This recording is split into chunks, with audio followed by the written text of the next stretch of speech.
Hi, Brendan here with another episode of Coach Gee TV.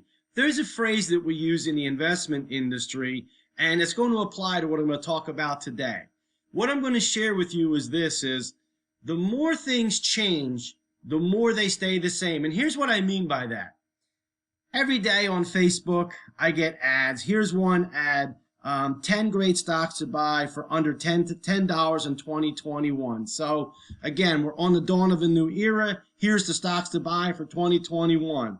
That's nothing new, because what I'm going to show you is the 2000 guide, Fortune magazine. They had this huge headline, Retire Rich, which is enticing enough.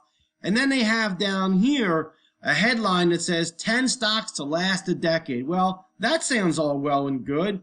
And in the article, they have this statement. They say they've identified 4 sweeping trends that appear certain to transform the way we work and interact. So they sought out the top stock pickers in the country, and they're going to share with you their wisdom about which stocks you should own. Well, here's what happened. Those 10 stocks to last a decade, in the next 27 months, they were down a whopping minus 62%. In the 10 years following this prediction, the next decade, they were down a whopping minus 47%. And here's the problem.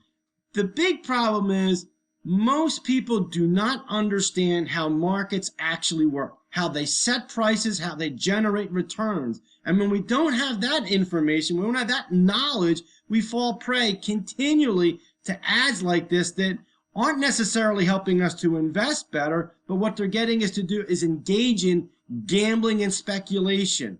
What every investor needs to know is this, that the market, how it set prices, is this.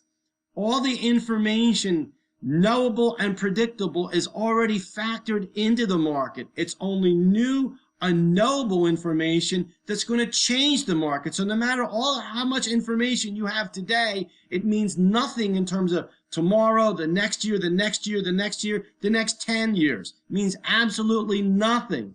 Investors need to understand that what these magazines and what this ad is trying to get us to engage in is gambling and speculating with our money, and gambling and speculating with our money is complete death to our American dream. We need to avoid it at all costs. Thank you.